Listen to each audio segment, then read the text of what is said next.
Hello tout le monde, je suis ravie de vous retrouver dans cette formation ChatGPT. Donc vous me l'avez beaucoup demandé sur TikTok et moi je vais la décliner en 3 parties. Une partie débutant, une partie intermédiaire et également une partie niveau avancé. Donc bien évidemment cette vidéo ce sera la première partie, donc la partie débutant. Elle va s'articuler en 3 parties. Dans un premier temps, on va voir les différents modèles de ChatGPT et pourquoi les utiliser. Ensuite, on va voir ensemble les bases de ChatGPT, l'utilisation globale, etc. Et puis, bien évidemment, on verra comment réaliser de bons prompts pour avoir les bons résultats.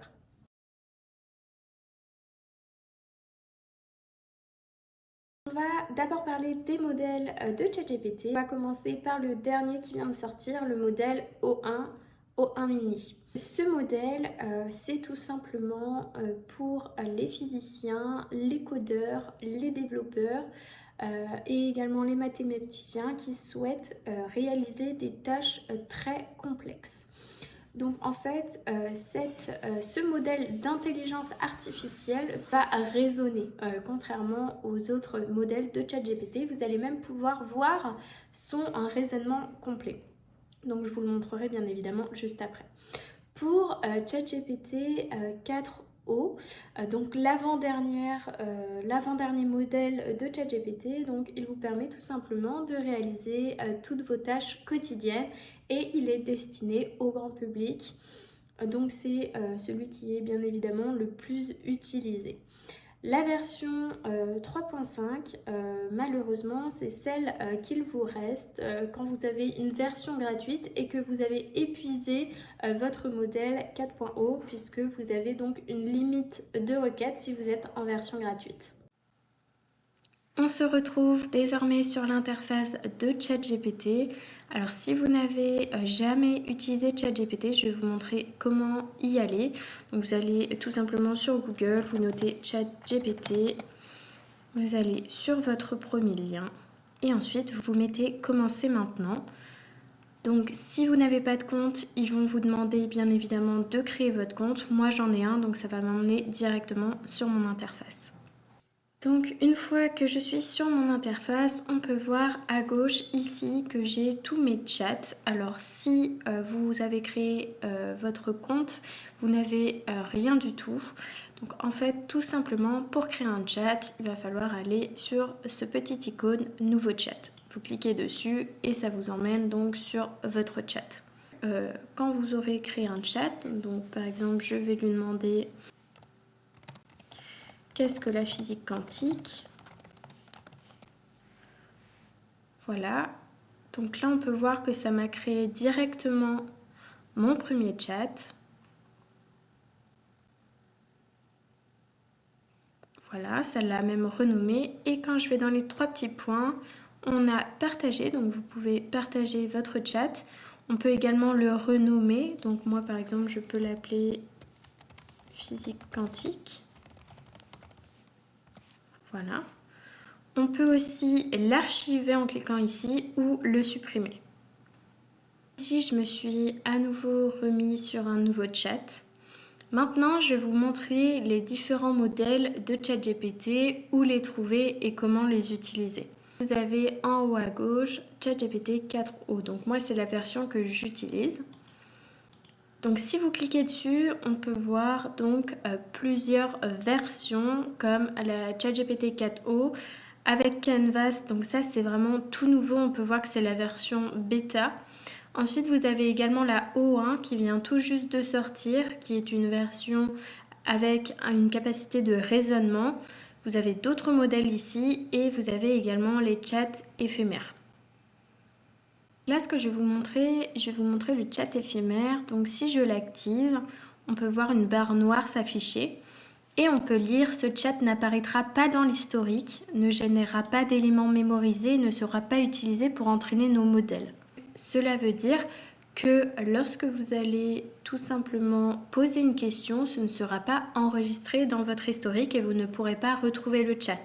Donc déjà, il faut faire attention. Par contre, c'est très pratique si vous voulez éviter de polluer votre votre barre de chat. Moi par exemple, je sais que j'utilise souvent la fonctionnalité corrige mon texte et donc ça me permet tout simplement de ne pas avoir à les supprimer H24 dans mon historique. Je vais vous faire une démonstration.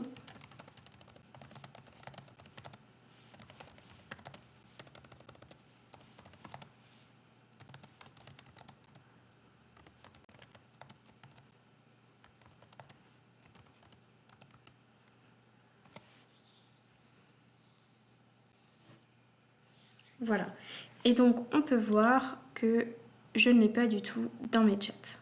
Et d'ailleurs, quand je vais le quitter, je vais tout simplement ne plus y avoir accès.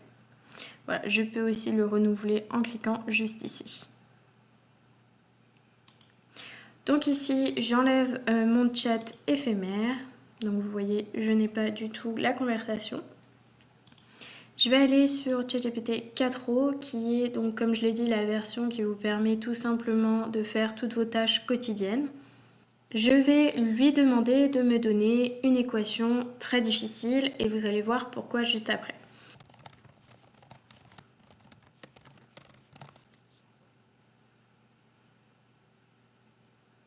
Donc là on peut voir ici que j'ai utilisé la version 4o. Je peux bien évidemment changer de modèle en cliquant dessus, ça va me refaire la même question avec le modèle. Moi ce que je veux c'est donc garder cette version de 4o et tout simplement aller sur O1 Preview. Donc là dès que je vais réécrire je vais avoir le modèle O1 qui va donc tout simplement prendre le relais sur le modèle 4o. Et je vais lui dire donc résous-moi cette équation. Donc là, vous allez voir que déjà, contrairement au modèle 4o, il est beaucoup plus long puisqu'en fait, il réfléchit. Vous allez voir comment sont construites ensuite les différentes réponses et vous allez même pouvoir voir sa réflexion. Donc imaginez-vous, hein, lorsque vous faites des tâches classiques de tous les jours, vous ne pouvez pas utiliser ce modèle, il est beaucoup trop long, c'est pas du tout pertinent. Là on va être vraiment sur quelque chose de très complexe. Hein. Donc là, voici sa réponse. Donc je ne vais pas bien évidemment tout vous lire. Néanmoins, ce qui est très important, c'est qu'ici, si on clique sur cette flèche, regardez, on va pouvoir voir toute sa réflexion. Donc toutes les questions qui s'est posées. Et comment il arrive donc à la réponse. Donc c'est vraiment très intéressant. Donc maintenant que nous avons vu les différents modèles de ChatGPT et comment les utiliser, on va voir ensemble les bases de ChatGPT, les bases globales de l'utilisation.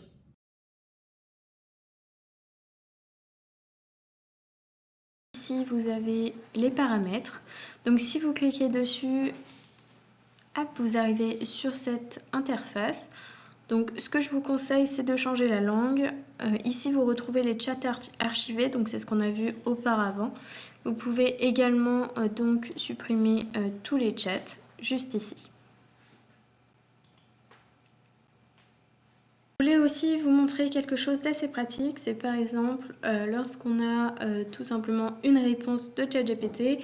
Donc il faut bien se dire que dans un chat, donc on communique avec lui, donc on a plusieurs réponses possibles. Si je veux reprendre, discuter avec lui d'une réponse qu'il m'a donnée auparavant, donc je sélectionne sa réponse. Et vous voyez ici, je vais avoir les deux petites parenthèses. Donc je clique dessus et ici en fait ça m'a sélectionné la réponse. Donc là je vais lui reposer une question directement dessus. Voilà, donc vous écrivez ici et puis vous envoyez le chat. Maintenant qu'on a vu tout ça, on va pouvoir parler ensemble de comment réaliser concrètement un bon prompt. Donc il n'est pas compliqué de réaliser un bon prompt, il faut juste bien connaître toutes les étapes. Donc pour moi il y a 5 étapes principales. Je vous ai mis en lien de cette vidéo un PDF téléchargeable avec donc les bonnes pratiques pour réaliser un bon prompt, mais aussi les différents formats, donc on va le voir juste après.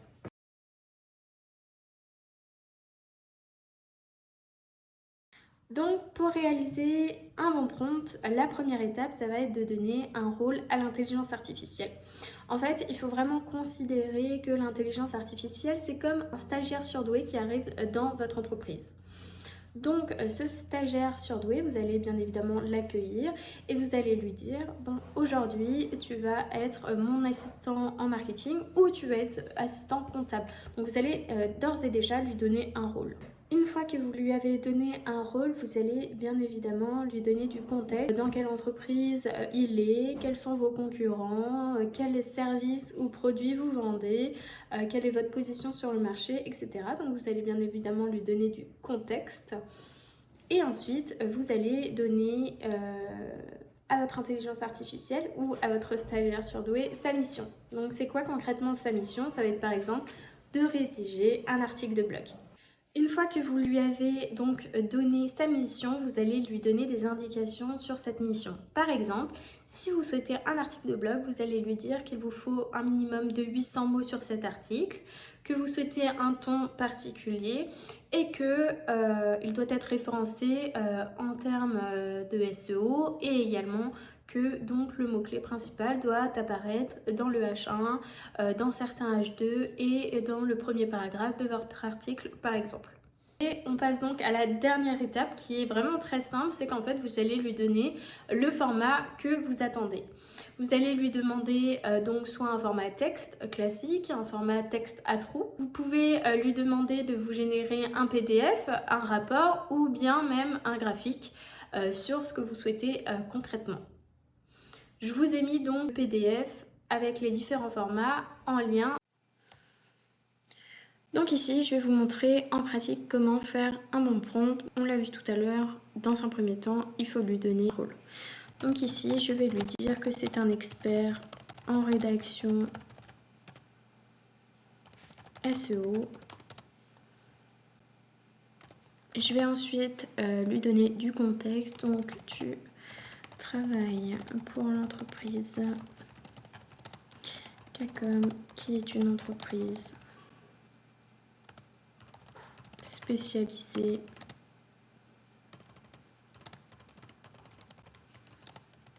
dans les formations d'intelligence artificielle, par exemple, notamment sur ChatGPT.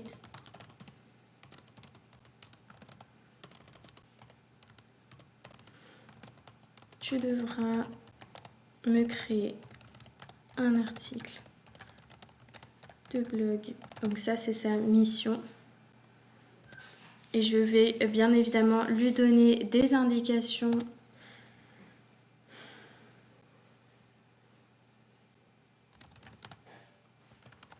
800 mots » et le mot-clé principal ChatGPT qui devra apparaître dans le H1. Donc le H1, c'est le premier titre de l'article. Et dans certains H2, donc c'est les sous-titres. Mais aussi dans le premier paragraphe. Point. Voilà. Et ensuite, donc, je vais tout simplement lui dire le ton que je veux adopter. Je souhaite que tu adoptes un ton comme l'entreprise Walaxy. Tu peux rechercher sur Internet leur site internet, leur site pour t'inspirer. N'oublie pas les smileys et la méta-description et le title. Donc moi c'est sous format texte, donc ça c'est logique. Donc voilà, j'ai mon prompt qui a été réalisé. Je lui ai rajouté en français, sinon il va me le faire en anglais. C'est parti. Pour la mémoire, c'est très simple. En fait, ça va analyser, ça va garder en mémoire tout ce que vous lui avez dit. Donc, par exemple, que j'ai une entreprise, le ton que je souhaite adopter dans mes articles, etc.